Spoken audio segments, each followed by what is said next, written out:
Vince, are you ready for rapid fire? Oh, baby. Let's hit it. All right. Do you buy or sell the Texas A&M game as the biggest game of the Marcus Freeman era to date? Now, I should say a couple of these first two questions come from the Champions Lounge, straight from the nice. Champions Lounge. I have seen them there. So, Marcus Freeman, Texas A&M game, biggest game to date. So when I first read this question, my instinct was to say, no, of course not. He's played Ohio State twice. How is that not the biggest game of his career? And then I sat and I thought about it for a second. And I was like, you know what, though? Outside of Notre Dame people, no one expected Marcus Freeman to win those games. He needs to win this game.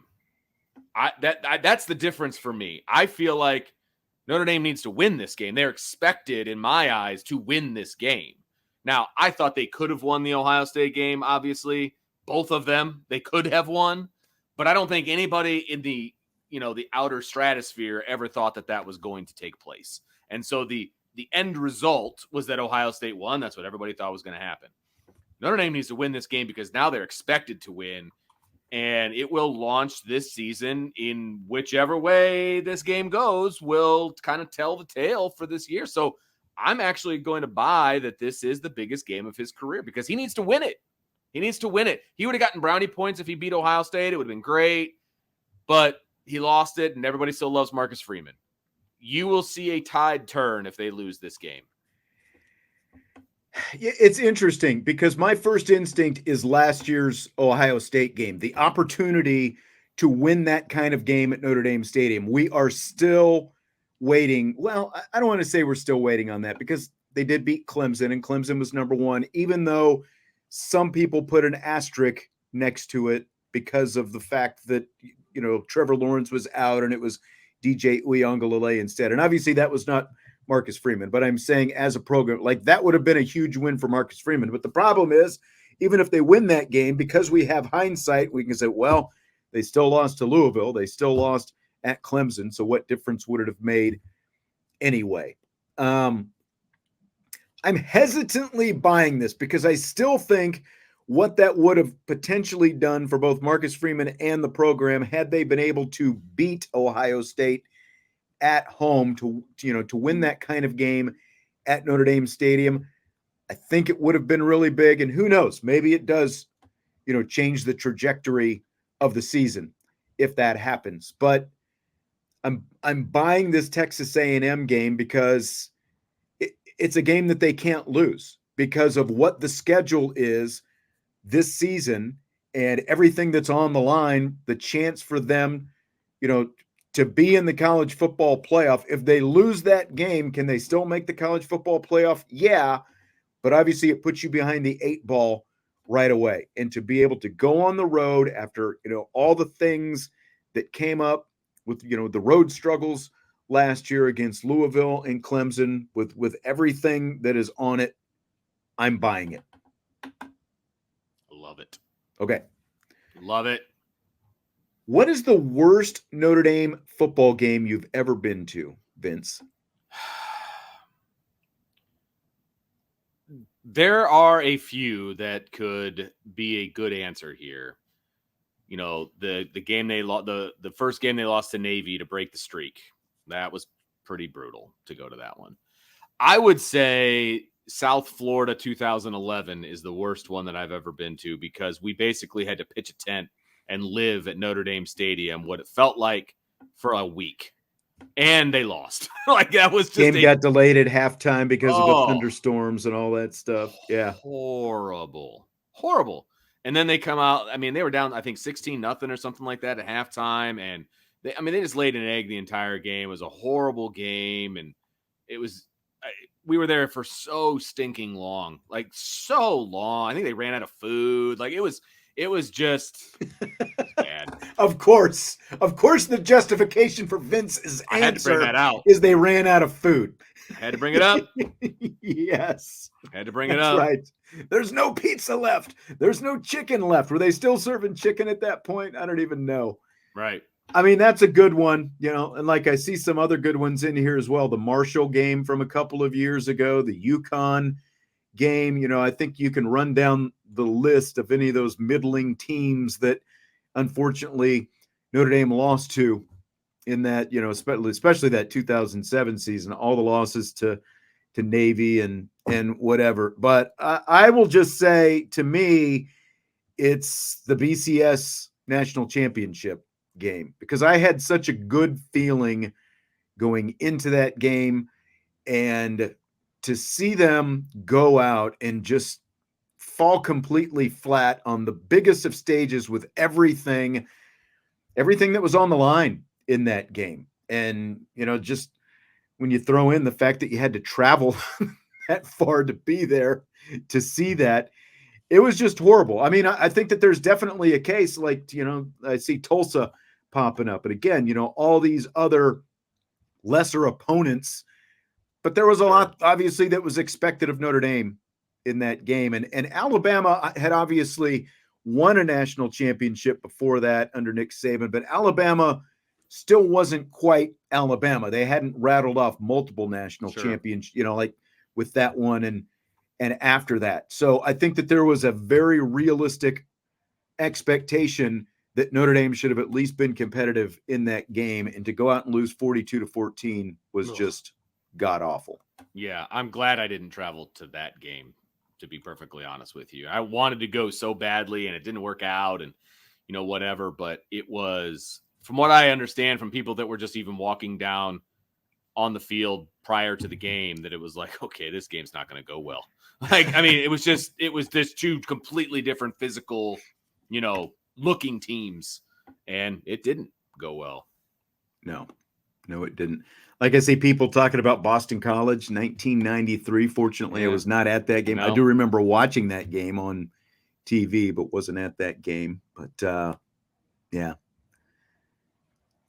Yeah, the you know, like the late like I think the 2003 Florida State game was another awful one. I don't know if you remember that one, but that was brutal as well. I mean, there are a lot of bad ones, but I would put just that Alabama experience after what was a pretty good week leading up to that, it felt like. And then, you know, obviously all the stuff that came after that as well is just, you know, it's funny because the question is, what is the worst game you've ever been to? Like, Notre Dame versus Miami at Soldier Field was one of the most boring games on the planet. I mean, Notre Dame just absolutely dominated them. Right. Like, I was so excited to go to Soldier Field. I think it was like one of the first times I'd ever been there. Definitely the first time in the press box. And it was incredibly boring. It was just a boring game. I mean, Notre Dame won, obviously, which is great, but it was just so boring. But this is the thing for you anyway. It's like, as soon as the game is out of reach, it's like Vince's ADD kicks in, and it's like you don't know what to do with yourself. You know, when it's true. when it's a lopsided game one way or the other, and when there's no porta pit chicken to eat or whatever like that, it's really it takes a downward spiral, man. It really does. The other one that I will say was a more recent one that was not good was the Fiesta Bowl that Notre Dame was in. That they dominated the first half, and it was starting to borderline, in my opinion, it was going to be a boring game. Like, that's what it felt like at halftime. It's like, oh man, this is not gonna end well for the other team. Are you talking about the one where Jalen Smith hurt his knee? No. Oregon State or Oklahoma State. Excuse me. Right? The Fiesta Bowl, most recent Fiesta Bowl, right? That they lost. I forgot that was Fiesta Bowl. Right. Oklahoma State. It was a great first half, but it was starting to verge on boring. Like, they were dominating the first half. And I remember thinking during halftime, I was like, man, I wonder how bad this is going to get. And then they end up losing the game. That sucked. And then had to get on a plane and fly home and the whole thing. Like, that was not cool. That was not. It was a great, like, I had so much fun that weekend or week, however many days we were down there. It was so great. And then Notre Dame just lays an egg in the second half. It's like, wow. I forgot that was the Fiesta Bowl simply because I was on a basketball trip, and I remember we landed. We get to the team hotel, and, you know, I get into my hotel room. It's halftime, and they were up, you know, so like the last minute or two where they scored the last touchdown of the first half to go up 28-7. And then what I got to see was the awfulness of the second half. Horrible. So, it's like, everything that could go wrong went wrong. That's what it felt like. Yeah. You know what I mean? I was sitting next to a local guy who goes to like every Fiesta Bowl, and he was kind of sitting by himself. He's like, wow, this game is not that great. I'm like, no, it's not great. And, you know, and I'm like, oh yeah, Notre Dame's winning. It's great. You know, that kind of thing. And it just, he stopped talking after a while because I think he saw the look on my face that I was not going to be terribly pleasant to deal with. Right. So, Right. Okay, so this next one is a question I saw posed to one of the writers on The Athletic. It's one of the mailbags. I think it was Stuart Mandel, if I remember right. So the question is, you're hired as the head coach at a new school. So you've essentially got to build your program. This is a great question, by the way. I thought so as well. Rank the importance of hiring the following positions: offensive coordinator, defensive coordinator, your strength and conditioning coach, your recruiting coordinator, and then an NIL/salary capologist. How would you rank the importance of those positions? It's interesting, and I was trying to think of different ways to go about this and all this, and I think my old schoolness is going to come out very strongly here. Okay. I think it's the exact order that you have it in. Really? If I'm a head coach, I'm getting my coordinator settled first, because as a head coach, the way I would be a head coach is I do not want to have to coordinate one side of the ball or the other. I want those guys to run that side of the ball. I am going to be the head coach. I will, you know, the buck stops with me, but I want to make sure I have two solid guys that are going to take control of their side of the ball. Those have to be number one priority for me.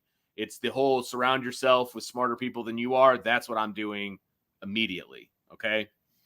Strength and conditioning is next, because your strength and conditioning coordinator is your head coach in the offseason.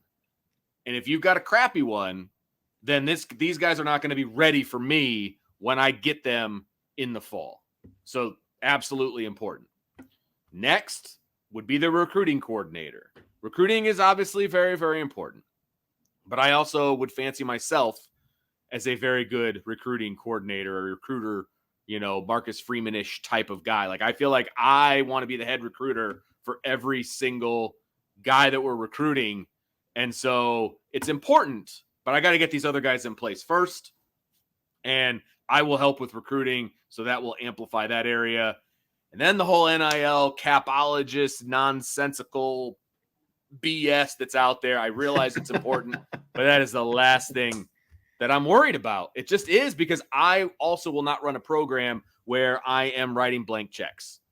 And so we're going to have to do it a different way, and we're going to have to talk about it. We're going to have to figure it out, but I don't need somebody who's going to be a capologist per se. Now, I feel like the recruiting coordinator and the capologist person would be kind of a similar job. So there's some interconnection there. You know what I mean? At least, yeah. So that would maybe be a duo hire kind of a thing.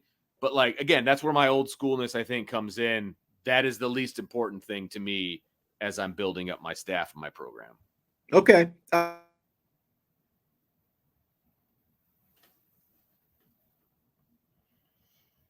We go. I wouldn't put that high on the list of priorities. It is interesting though, because you said hire the coordinators first. I went with the recruiting coordinator first, because you know, look, like if I look at Notre Dame, they've had good coordinators, they've had bad coordinators over the years, they've had average coordinators over the years. Obviously, it's much better to have a good coordinator than a bad one. But at the same time, I think that it is, if you want to be an elite program, it is important that you have the right person in place to go out and get the talent. So I'm going to start with the recruiting coordinator at the top. You know, look, that's why Notre Dame is continuing to rise right now in stature and is going to be, you know, truly competitive for national championships.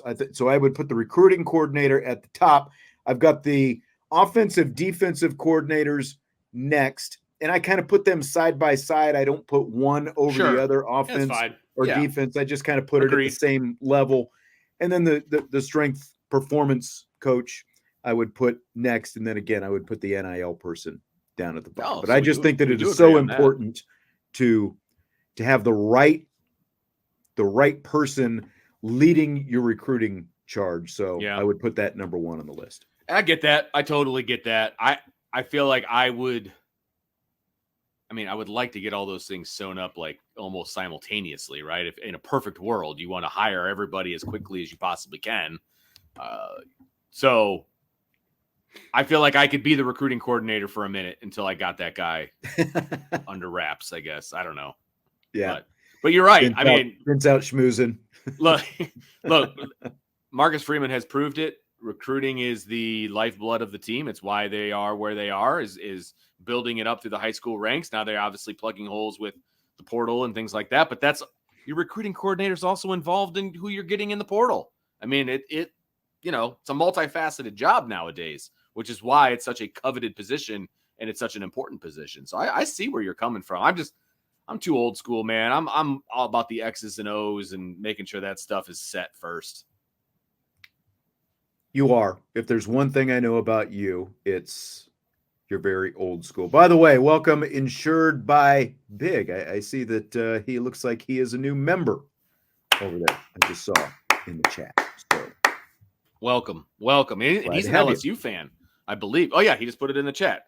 He's an LSU guy. So we have yet another opposing, respectful, by the way, person added to the Champions Lounge, which is awesome.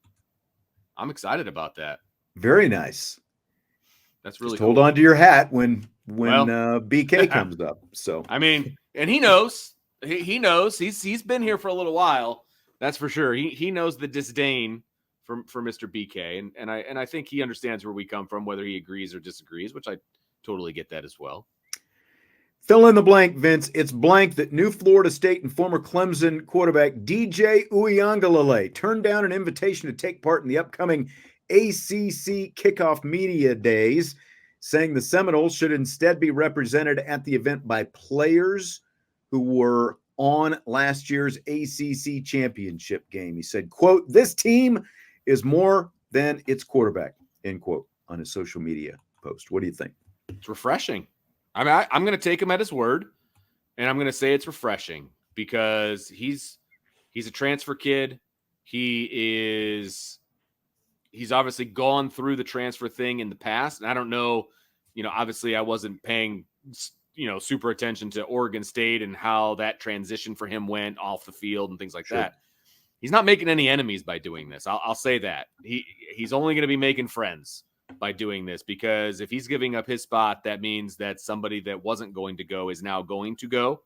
And so I think he's playing the right cards here, and whether he believes it or not, I don't care. No, I mean, it's refreshing. It'd be very easy to be cynical and just say, look, you were at Clemson. Right. Everybody knows you. You're a high profile quarterback. You know the kind of questions that you're going to get coming back in, and you just don't want to deal with it. I mean, it doesn't seem like, again, we've never covered him on a close basis on the beat, but it doesn't seem like that's the kind of person he is. And it's just a great leadership move. Yeah.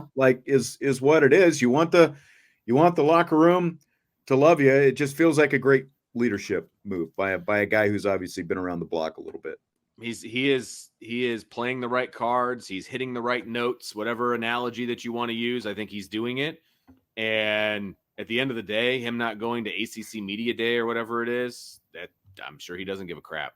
And so this is a nice sentiment to put out there. And like I said, he's not making any enemies by doing it. So there's no harm there. Yeah. And but had he gone and whoever else went with him, because the head coach is going to go and they take a handful of players, whoever like captains, happens to be, whatever. Yeah. Yeah. I mean, he's obviously going to get the bulk of the attention if he did show up. Oh, sure. It's like Caitlin Clark a week or two ago when she was sitting there in the post-game press conference, and they've got that kind of stuff happens all the time. Like when they bring multiple players in at the same time, if you bring a star in and a player who's not a star and you sit them at the same table, the star gets 99% of the questions and the other person is lucky if they get one or two, and they're literally sitting there like, why am I sitting here again? So well, and you feel like you have to throw that other, like as a media member, you feel like you got to throw that other person a bone question, essentially, because you feel bad for them because they're getting completely ignored. and so they get some fluff, question, or you get a media person that asks that person about the star, which is super annoying, but they do that all the time too. You know what I mean? What do you think of the play of your teammate that's sitting right next to you? Like, what do you think about that? Like, what are you supposed to say? Well, I wish he'd pass the ball a little bit more. That'd be great. Yeah, exactly. Vince, fill in the blank. Chicago Bears head coach Matt Eberflus is the betting favorite to win the NFL Coach of the Year award this season with plus 900 odds, and you feel blank about it. I feel tired. I feel tired about it. I'll say that because and you know why it's there. I know. I do know why it's. Well, say it? You can say it because it's because of the kid that they drafted from California, which is great. But last time I checked, he still hasn't signed his rookie deal, and as somebody in the chat said, that's pretty on brand for him. And so this is just the beginning, Chicago Bears fans. You made your bed, now you get to sleep in it, and I'm sure you're all hoping to sleep with a Super Bowl trophy, but I just don't see that being the case. I think this is just the beginning of off-the-field nonsense that's just going to continue. It's a lot of expectation going into a season where, to me, the head coach is a very average head coach from what I've seen from his first two seasons to begin with. To place all this on drafting one player, Caleb Williams, obviously. I'll say his name since Vince won't. But, you had the number one pick for a reason. No, it was Carolina's pick, but they still had the number 6 pick to go along. They were in the neighborhood, Sean. They were in the basement there for a reason, right? And to put all this on drafting one guy right now, I realize they put some nice talent around him and all that kind of stuff. But to me, this just all but guarantees that he's not going to be the coach of the year. I don't see it. Did they really make those good of an upgrades, that good of upgrades at every other position, in the offseason? The answer is no.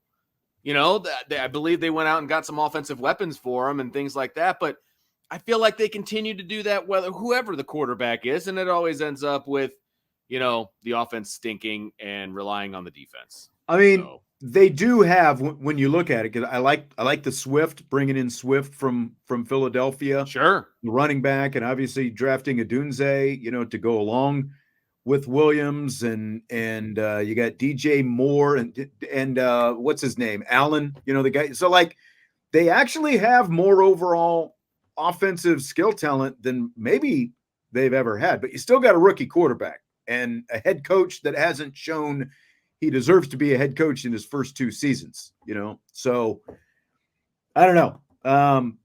I have a hard time seeing this actually coming to fruition. Ugh. Agreed. But when you kind of see, like Matt LaFleur, I think has some of the second best odds, and he got his team to the playoffs last year. I actually like when I was looking at kind of the list, and I thought I had the full list here. Dan Campbell is sitting down there with the 5th or 6th best odds, something like that. I would be much more in on a guy like Dan Campbell, I think, than Matt Eberflus at this point. I would not be expecting a dramatic turnaround. When I was reading the question, I thought you were going to say he had the best odds of getting fired, mid-season. That's what I was anticipating. Really? Yeah, I was like, that's what I was anticipating, that was going to, because look, he and the GM both pretty much staked their careers in Chicago on this pick. So, I mean, the first step is getting him signed. Good luck. Do you want to answer that for Adam? Yeah, I'm a Bears fan, and I understand how I sound. I get it. We had somebody in here yesterday. We were talking a little baseball toward the end of Rapid Fire, and we were talking about Paul Skeens and whether or not he should start in the All-Star game and all that kind of stuff. And of course, Jesse was completely anti Skeens and the whole thing. And somebody called out both you and Jesse for being totally annoying Cubs fans. Whoa, annoying. When have I ever been annoying about being a Cubs fan? They're terrible right now. There's nothing to be annoying about. Come on now. Oh, We didn't DK. we didn't have the show in 2016. Then I would have been annoying. That's true. That's very true. I'm So, Vince, realistic. Target just announced they're no longer going to accept personal checks starting next Monday. When was the last time you actually wrote a check at a store? Never have. Ever. Really? I've never written a check in a store. Ever. No kidding. Yeah, never. I had a checkbook like when I was a teenager, but I never wrote a check. I paid cash because I worked in a tipped job when I was a kid, so I always had cash on me. Okay. So I never wrote a check, and I certainly have never like gone to the grocery store and whipped out my checkbook and written a check for any kind of anything. So yeah, I've never written a check ever at a store. Now I've written checks before, plenty of checks, Right. but not at a store. I think the only check that I still write is like every 6 months we have our furnace air, central air service. We're on like the service plan. They come out, we write them a check when they're here, that like there might be, there's a few that we still send in the mail, but it's gotta be 15, 20 years probably since I've written a check at an actual store. Sure. Yeah. Easy. Well, 20 years ago, I was 23. So I'm definitely not a check writer in the first place. I don't pay the bills in the house. So I don't write any checks ever.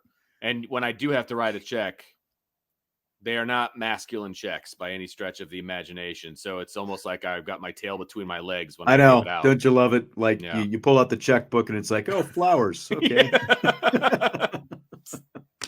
It's like, here you go. Right. So the opposite end, of course, is like my dad and people in, that age demographic who will go to their graves insisting that, what's a debit card? I'm, get my checkbook, for everything. Basically, it's either cash or check. So I found out about this yesterday, actually. So I knew about this situation. And then you asked the question, which I think is hilarious. And of course, I found out about it from a baby boomer generation person. So it was very upset about the situation. I'm thinking to myself, I don't think I've ever written a check at a store before. Like that was like going through my head. And I was like, I don't care. Okay, cool. Like I can't even imagine like carrying around a checkbook. No, I know. I just like I said, I don't remember the last time I did. And it used to be a thing. It's like, either you had your, like cash in your wallet and or your checkbook anytime you went to the store. And I think if I didn't have cash on me, I would have gone to the ATM machine with my bank card and gotten cash before I would have written a check. So that's how I think I operated way back in the day. So this last one, I saw this the other day, and you were the first person that I thought of. Of course. The Indiana State Fair is going viral because they're serving a Bloody Mary called the All-American Mary. So you've got your Bloody Mary, like your glass, with your Bloody Mary, typical, drink, but it is topped off with a mini corn on the cob, a cheeseburger slider, fried macaroni and cheese, fried pickles, waffle fries, a hot dog slider, and a mini apple pie. Like, so you've got the drink, and then they, with the skewers, they set all this food on top of your drink. I just realized I didn't even come up with a question for this, but the first thing, what did you think of when you saw this, Vince? I know you've seen the photo. I have seen the photo, and I have also watched the video. There's a video that they did, like a local news station down in Indianapolis did a thing on it, and it looks like one of the most disgusting things I've ever seen in my entire life. Like, would you even, I know you're not, much of a drinker. Like, does the Bloody Mary even do anything for you? No, I can't stand tomato juice. Number one. I'm the same way. Same way. Tomato juice is awful. Like if you did Screwdriver maybe, or, like Tequila Sunrise or something like that, it might be in on it. Or even just a big glass of beer. Yeah, right. But I mean, they put So first of all, I found out how much it costs. Do you How know much is it? I'm guessing it's got to be around $80 at least. 19. $19 for all that? $19. Because the first, again, like I thought of Sure. because like Vince would that's a devour most of meal. the food at the very least, but It's a meal. like you could take the kids and buy one of these, and like the parent, has the beverage and just That's true. shovel the food around to the rest of the family. It's a good point. It's a good point. And they do have a virgin style, so if I guess you just want to drink straight tomato juice, then you can do that too. But yeah, $19. At least that's what they said in the news clip that I saw. It looks gross. Like it just looks like heartburn, heart attack, all of the above, like gross. And I don't know that I would want to eat that like walking around the fair too. You know See, what I that's mean? the thing. It's like 100 degrees at the fair and all the asphalt out there, and it's Right. like like one of those food items. I don't mind going like for the elephant ear or whatever it happens to be, funnel cake, something like that. Yeah, But that's you make lot. a good point, though, which I do have to take into account on the handing out to the other people. You can make that go a long way. You make it go a long way. I appreciate that. You could. It's very frugal of you. Anytime. But again, you got to get around the Bloody Mary part, which I've never been up Bloody on Marys either. are so nasty. Yeah, but you literally, again, like you've got your glass and then they've got all these things kind of pinned to the top. You've got to have your straw if you even want to drink the drink. So think how heavy that thing must be. I mean, seriously, how heavy that whole concoction of food and drink and everything else just I want to meet the person who came up with that. Hey, let's make a special Bloody Mary for the fair. We could put a burger in there. We could put some sliders. I mean, those hot state dogs. fairs, they're always coming up with something new. Man.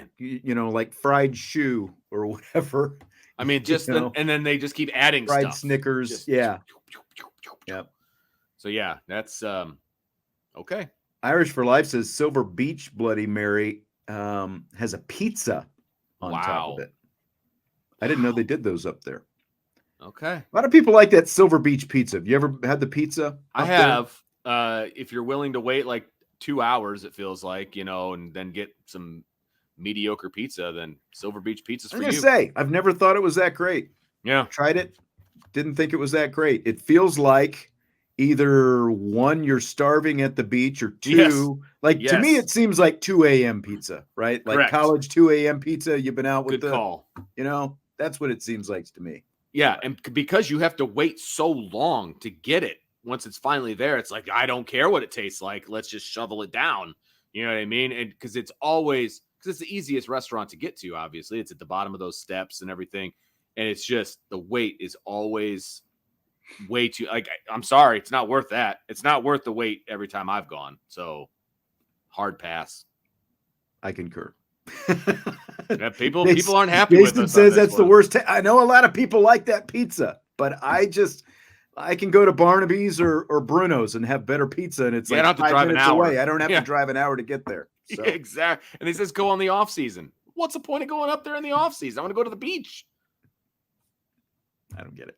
That's all right. All right, well, that's going to do it for tonight. Again, don't forget, tomorrow is the We In, We Out show, so head over to the Champions Lounge, find the thread for tomorrow's show, post your We In, We Out question, and hit us up tomorrow. We will be here, and we will answer them. Okay, Vince, I hope things go well. I see the sun is shining outside my window, so hopefully things dry up for you over there. It's been dry all day. Well, not all day. I was bailing this morning, but it's been dry since about 6 a.m. on.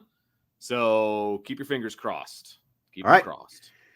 Hit the like button before you leave. And otherwise, we will talk to you tomorrow. IB Nation Sports Talk.